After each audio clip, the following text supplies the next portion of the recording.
अभी तक जिन लोगों ने मेरे चैनल को सब्सक्राइब नहीं किया हुआ वो प्लीज़ जाके मेरे चैनल को सब्सक्राइब कर दें। चलो एपिसोड को शुरू करते हैं। एपिसोड के स्टार्टिंग में हमें दिखाया जाता है जो ओवन होती है वो कहती है कि बॉस क्या आप मुझे सुन पा रहे हो? ऐसा लगता है कि बॉस मुझे सुन नहीं पा रहे हैं। और जो यान्यू मैं तुमसे कुछ कहना चाहती थी। और फिर जो यान्यू होती है वो कहती है कि क्या बात है, तुम मुझसे क्या कहना चाहती हो? तुम ये भी चाहती हो कि बॉस हमारी जो बातें हैं उसे ना सुन पाए। और फिर जो ओवन होती है वो कहती है कि वास्तव में जो डुआनमुई है उसने मुझे एक संदेश दिया था, वो मुझे आप तक पहुंचाने के लिए कहा था। उनको उम्मीद थी कि चैलेंजिंग फील्ड में आप अपने आप को शांत रखेंगी और जो बॉस है उनके साथ बहुत ज़्यादा अच्छे से काम करेगी और अपने काम को ठीक से कर सकती हैं और चैलेंजिंग फील्ड को पूरी तरह से पूरा करने में आप बॉस की बहुत ज़्यादा सहायता कर पाओगी। जो यानी होती है वो कहने लगती है कि तुम्हें मुझे इस बारे में बताने की कोई भी ज़रूरत नहीं है,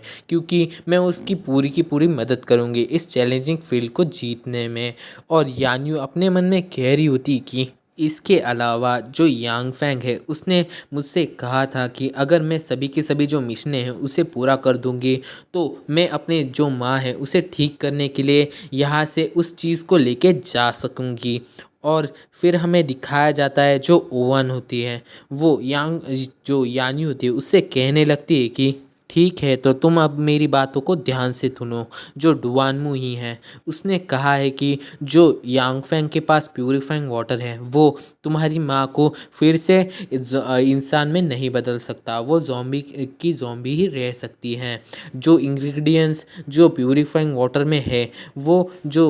तुम्हारी माँ है उन्हें ठीक नहीं कर सकती। और ये बात सुनने के बाद जो यानी होती है वो बहुत ज़्यादा ही चौंक जाती हैं। और जो ओवन होती है वो कहती है कि मुझे इस बारे में ज़्यादा कुछ पता नहीं है, पर जो डुआनमुई है उसे इसके बारे में पूरी तरह से पता है और वो आपसे खुद बात करना चाहती थी पर उसे कभी भी समय नहीं मिला। और इसके अलावा जो डुआनमुई है उन्होंने आपकी जो माँ है उसका जो ब्लड सैंपल था उसको लिया और उसको ठीक से चेक किया था, पर उन्हें पता चला कि ये जो उनका ब्लड है वो किसी भी इंसान का नहीं है, वो एक ज़ॉम्बी का है। और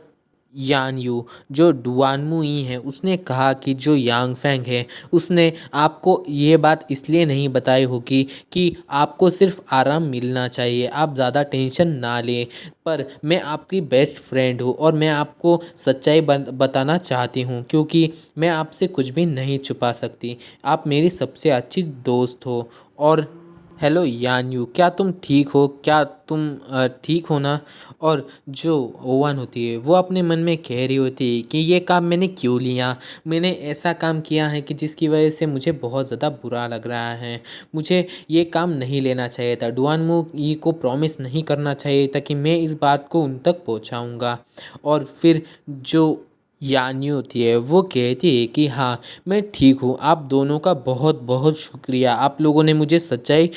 खुद बता दी, मुझे ये सुन के बहुत ज़्यादा अच्छा लगा कि आपने मुझसे झूठ नहीं बोला। और जो ओवन होती है वो कहती है कि यान्यू तुम ज़्यादा दुखी मत हो, तुम्हें इतना ज़्यादा दुखी होने की कोई भी ज़रूरत नहीं है और आई एम सॉरी, मुझे इसे तुम्हें सबसे पहले बताना चाहिए था।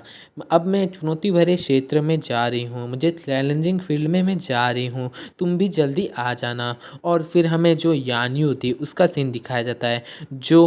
बहुत ज़्यादा उदास लग रही होती है और वो खुद से ही कह रही होती है कि यान्यू मत रो, तुम्हें बहुत ज़्यादा काम रहना होगा। जो यांग फैंग है मतलब जो बॉस है उन्होंने मुझे शांत रहने के लिए ये सब कुछ कहा है और उनको इस बारे में ज़रूर से कुछ ना कुछ पता होगा, वो ज़रूर मेरी माँ को ठीक कर पाएंगे। और जो यानी होती है वो यस के बटन पे दबा देती है और वो भी चैलेंजिंग फील्ड के अंदर जा रही होती है और अपने मन में कह रही होती है कि उसको पता था कि अगर उसने मुझे इसके बारे में बता दिया होगा कि मेरी माँ कभी भी ठीक नहीं हो पाएगी तो मैं अपने जीने की इच्छा को ख़त्म कर देती और अपने आप को भी ख़त्म कर लेती। पर उसने मुझे जीने का एक नया रास्ता दिया और उसको ये मालूम था कि अगर मुझे इसके बारे में पता चल गया तो मैं उससे बहुत ज़्यादा ही नफ़रत करूँगी, पर उसने फिर भी ही ऐसा किया। और फिर हमें यान्यू को दिखाया जाता है जो बहुत ज़्यादा ही रो रही होती है और अपने मन में कह रही होती है कि जो मेरा बॉस है वो बहुत ज़्यादा अच्छा है, उसने ये सब कुछ मेरे लिए ही किया होगा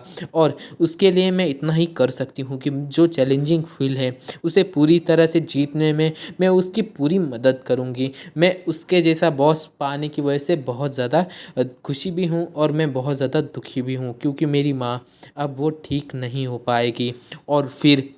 और फिर हमारा सीन शिफ्ट होता है एक जगह की तरफ जहाँ पे एक टोर्नेडो सा आ रहा होता है और फिर उस टोर्नेडो से जो यांग फैंग होता है वो बाहर आता है और बाहर आने के बाद वो आसपास देखता है और अपने मन में कह रहा होता है कि ओ तो मैं कॉलेज सीएम में हूँ, ये बहुत ज़्यादा प्रसिद्ध जगह है, यहाँ पे boss might fear fight here. और फिर हमें दिखाया जाता है जो यांग फैंग होता है वो इस सभी चीज़ों को देख ही रहा होता है, तभी उसके पीछे 3 लोग आ रहे होते हैं और वो कहता है कि वाह इस बार सभी लोगों के माइंड सेम है, वो जल्दी से जल्दी इस चैलेंजिंग फील्ड को ख़त्म करना चाहते हैं और उसको ख़त्म करने के बाद जल्दी से जल्दी इस चैलेंजिंग फील्ड को जीतना चाहते हैं। इसकी वजह से मुझे नहीं पता कि इस बार मेरे सामने कौन से अपोनेंट्स आने वाले हैं, पर बहुत ज़्यादा मज़ा आएगा। और फिर हमें दिखाया जाता है वहाँ पे 3 लोग आ जाते हैं और उनमें से सबसे पहला बंदा होता है वो कहता है कि वाह हम लोग बहुत ज़्यादा लकी हैं। और फिर जो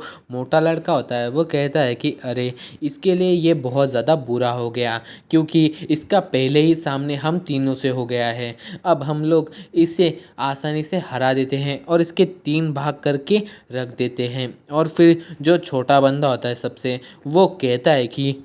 हा हा हा हा, तुम लोगों को जो कुछ भी लेना है इससे ले सकते हो, पर इसका सिर सिर्फ मेरा है, मैं ही सिर्फ उसे खाऊंगा। और फिर हमें दिखाया जाता है जो यांग फैंग होता है वो उसकी तरफ देखता है और कहता है कि अरे ये कितना ज़्यादा अजीब से लोग हैं, क्या वो मुझे अपने शिकार की तरह देख रहे हैं। और वो अपने जो कपड़े से ऐसा लगता है कि जैसे मैंने पिछले बंदे को मारा था ये उन्हीं लोगों का उन्हीं सभी लोगों का एक साथी होगा। और फिर हमें दिखाया जाता है जो यांग फैंग होता है वो ये सब कुछ अपने मन में कहने के बाद हमें दिखाया जाता है कि जो बाकी के लोग होते हैं वो वहाँ पे आ रहे होते हैं और सभी लोग टेलीपोर्ट कर रहे होते हैं। और ये देखने के बाद जो सामने वाले बंदे होते हैं वो डायरेक्टली जो यांग फैंग होते हैं उस पर ऊपर अटैक करने के लिए आ रहे होते हैं। और सबसे छोटा वाला बंदा होता है वो कहता है कि जल्दी चलो, पहले हम लोग इसे मार देते हैं क्योंकि अगर बाकी के लोग आ गए तो हमारे लिए ये मुश्किल हो सकता है, पहले इस दुबले पतले लड़के को मार देते हैं अपने मज़े के लिए। और फिर जो दूसरा बंदा होता है वो कहता है कि मैं इसके लिए वेट नहीं कर सकता, मैं देखना चाहती हूँ उसके शरीर के ऊपर एक चीर फाड़ और उसके अंदर से उसका उड़ता हुआ खून। क्या अजीब सा इंसान है ये लोग बहुत ज़्यादा अजीब हैं। और फिर जो सबसे पहले जिसने बात की थी वो लड़का कहता है कि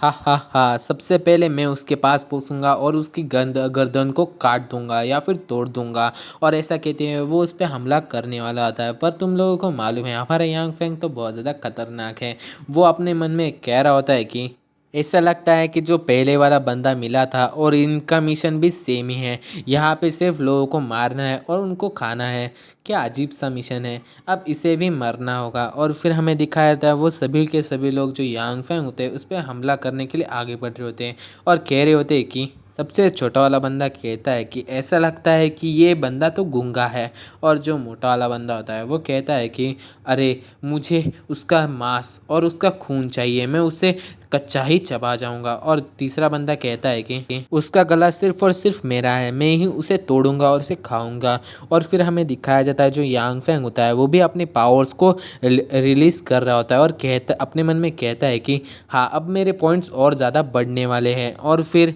जो यांग फैंग होता है वो अपने शेडो सोल्जर्स को बाहर निकालता है और फिर इसी पॉइंट पे हमारा एपिसोड ख़त्म हो जाता है।